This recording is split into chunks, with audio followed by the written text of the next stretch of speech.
we've got Ghostbusters and the Board Queen and, oh my lord, just a whole pile of Avatar. I remember the set came out. It was really nice that they made Sam Hain, and it's nice to make a Janine. Great 2-pack, Toys R Us only if I'm correct. Little additional package becomes the firehouse, which is a great idea to make this wonderful additional display setup. They knew what they were doing, and sadly, it's just how it is. Toys R Us had tons of these, and I forgot the base price was, but it was up there. I mean, I want to say 20, which is just sounds ridiculously cheap for this set right now. But I think it was 20 on sale, and it was like 35, 40 retail. Because for a while in the early 2000s, like 2012, 2013, Toys R Us had a whole dedicated aisle to just the collectors. And then they started milking the prices and just raising stuff up to just... You'd walk down the aisle and you'd be like, well, that's all a lot of neat stuff, but I'm not paying those prices. And then they all went on clearance. And that's why I picked up one Janine for myself.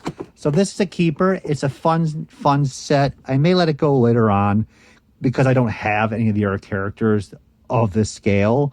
But I also don't think the set has any value right now. So there's really no reason to even let it go, to be honest with you. I completely forgot about how toys were set up for the collectors like that and how the aisles were. And it's bringing back some happier memories of not just buying stuff, just walking through and just seeing all that stuff, because now it's gone. And you just took it for granted for so long that Toys R Us would always be there. KB would always be there. And I don't get that thrill as I do when I walk through Target and Walmart. I haven't shopped those places in such a long time. It's ridiculous. Toys R Us was like, hey, let's just stop by and chill and hang out there. Then Walmart's like, unless you're really drunk and it's 2 a.m, that's where you hang out. Lovely set, though. I like the colors on it. See, look at that giant. Like when you were buying this stuff in the past, you were like, you're being smart. This is a mega billion-dollar movie. The toys have got to be worth money in the future. Ugh. Let's get this puppy dumped. So we have the Board Queen, which actually was a pretty cool character, to be honest with you. I did like the part where it was no Borg Queen. It was just the Borg. And they had to introduce the Queen to give like a characteristic aspect to it of the Borg. But it still worked out very nice. And the movie was nicely done. Value-wise, the Borg Queen is probably like $15-10. I don't have much Star Trek stuff. And at this point, I'm like most people, like loose might be just fine because it just takes up so much space. And that's how Star Trek is. Star Trek, just like Avatar, I would consider to be a dead line. And that's just not referring to that nobody cares about it. It's a dead line where you have a franchise that's so popular.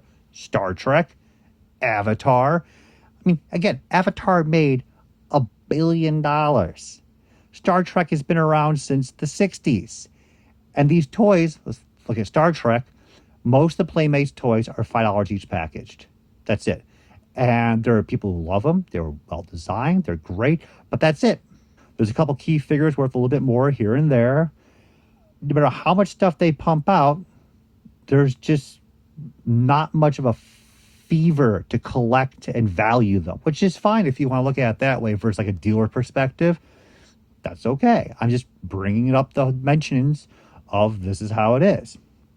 But more so with Avatar, there was articles for a short time of men crying out like, I will never have an 8-foot-tall blue woman cuddle me. And look at all those feelings and excitement and money poured into these movies and people watching them over and over again. And all of these figures are worth probably like $10 each, these. And these are about $25-30 each. From retail of $20 each and $9 to $8 each retail for those. That's it. They're well made. They look great. They're very colorful. But yet, there's no excitement for them. And the sequel came out, and then that was it. Like, it came, it went, it made some money. People talked about it for a bit, which is fine. But, yeah, nobody's doing backflips for this stuff. So I sat on these thinking like, oh, yeah, paying $5 each for the later series characters. This should pan out. I don't think it's going to pan out at all. She was much tougher. Trudy, that Toys Target, $6.28, and most likely I paid probably about half of that, so about $3. Quite a variety of figures here, as you guys can notice. There was 2 variants, I believe, of Jake in the wheelchair with the T-shirt design. And I think these were going for probably $35, but I think this is the tougher one. Now about 15. He was a little more uncommon, Parker, and same thing. We're probably looking at about $10 each for these now. We got Grace. So in the end, I'm going to keep a couple, like 1 or 2 or 3 samples, let go of everybody else, but probably just keep Jake and Natiri, and that'll be about it. And just bounce everything out in group lots in order to move them out. There we go. No design on his shirt. So you can see how he has the crew cut, and then he has the regular original cut from the beginning of the film. And that's just how it is, guys. Again, I collect, I resell, but you always have to remember that these are just toys. And even if you put investments into this, like Legos or Beanie Babies or whatever you wish, don't expect perfect returns.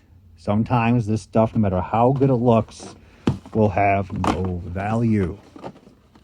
What do we have here? We have the Thanator, which is a great goddamn name to give a kid. Thanator!